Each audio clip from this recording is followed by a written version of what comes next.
Sports Life with Dr. Roderick Van Daniel. Lately, Federal flow. What a great game tonight. LeBron James did his thing again. What can you say? I got to say one of the quotes that he said to all the haters out there like Stephen A., Skip Bayless. He said, critics don't count.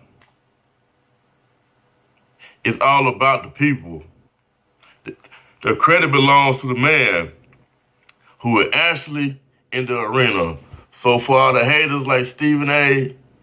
and Skip Bayless, LeBron James, he dropped 46 points tonight. He did his thing. Game 7 on Sunday. You know what I'm saying? You have to believe in yourself. The sports is all about that. He believed in the teammates when they up and when they down. So, LeBron, keep doing your thing, man. Like, forget all the haters. They trying to discredit you because you're chasing Michael Jordan numbers and his fame. But man, you amazing. Keep doing your thing. I played this college basketball thing back in the day. I did my thing. It was all right. You know what I'm saying? But you amazing. Keep doing your thing, man. LeBron James. Like you said, I got to read it again. The critics don't count. It's all about the people. The credit belongs to the man who is actually in the arena. And that's by President Roosevelt in the early 1900s. Keep doing your thing. Yeah. And so, y'all got to tell me what y'all think about this video with Stephen A. too. He a big hater now. Straight big hater. Sports Life, keep doing your thing. I could want his supporting cast to step up and actually make it a basketball game instead of leaving it all on his shoulders. I think that's a fair thing to request. LeBron James was absolutely sensational in Game 6. We recognize that. He's been sensational throughout these playoffs. For the most part, we recognize that. We recognize that he's the best player in the world. But I got to be honest with you. I have no desire to see the Cleveland Cavaliers in the finals if all we're going to see is the greatness of LeBron James while we couple that with lamenting the fact that nobody else steps up. Game 6, that was not the case. George Hill stepped up, had 20 points. Larry Nance hit all 5 of the shots. Kyle Korver hit a couple of three-pointers. And so and Jeff Green came off the bench admirably filling in for Kevin Love, who went down after getting concussed because he collided heads with rookie Jason Tatum.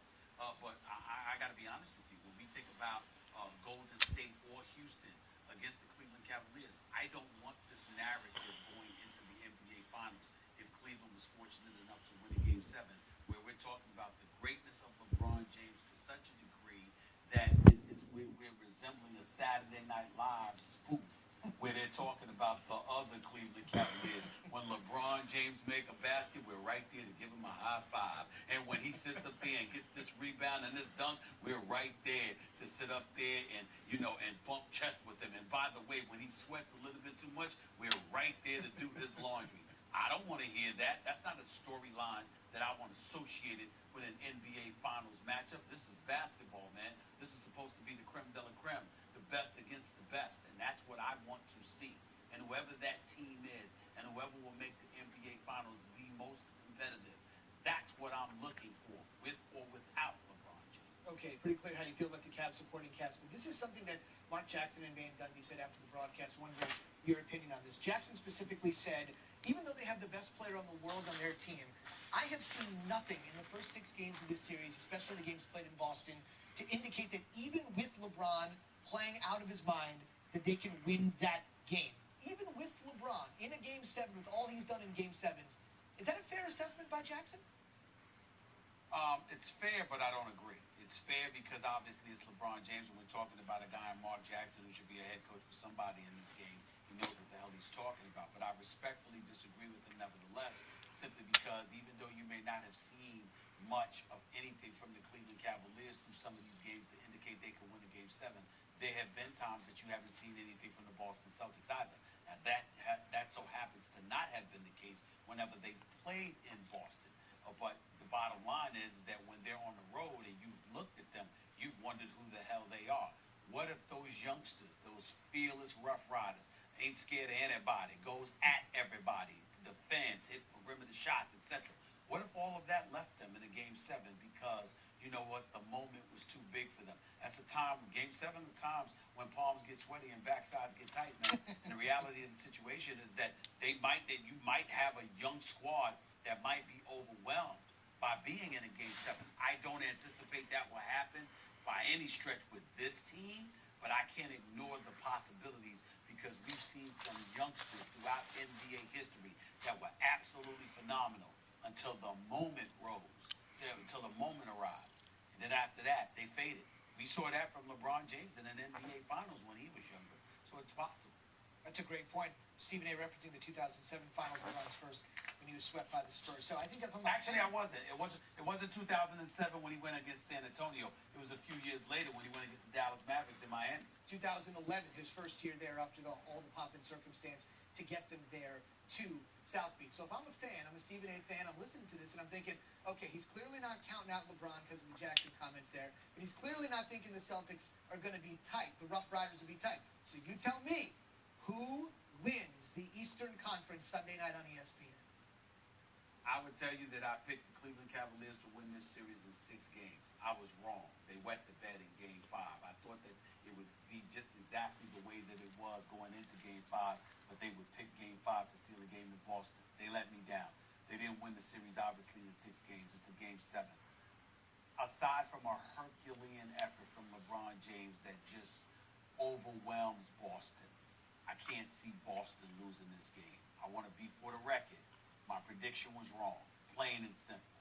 So with that being the case, I got to look at Boston right now and say it's hard to imagine them losing a Game 7. But I'll also make a confession with you right here, Zuben. I actually want Boston to win because of what I talked to you about with the Cleveland Cavaliers. I do not want to see LeBron James in these finals with this team because all anybody's going to be talking about is how he carried this Rat Pack bunch to the NBA Finals. And that's going to be the storyline instead of the competitive matchup between 2 teams for a championship. That's not going to be the storyline if LeBron is in the Finals. All that's going to be the storyline is, oh my goodness, look at what LeBron has done again. It's the equivalent of Brett Favre from years ago. Oh, look at him jump into the arms of his offensive lineman. Oh, look at him nearly trip over his feet and throw the ball underhanded. It's like the little kid never left. And we're talking about those storylines instead of how his Packers were playing with him on the field and how many times he had talked about retiring. That's the point that we've elevated ourselves to, or regressed to, depending on which way you look at it, when it comes to LeBron James. I want a competitive NBA Finals devoid of excuses and storylines that have very, very little to do with, oh my Lord, even though we know the outcome, let's applaud this man. I respect the hell out of him. He's one of the greatest ever. But that is not a storyline that I am interested in entertaining for these NBA Finals. I want a competitive matchup, and I think Boston has a better shot at giving it to me than a team led by LeBron. Lately, Federal flow.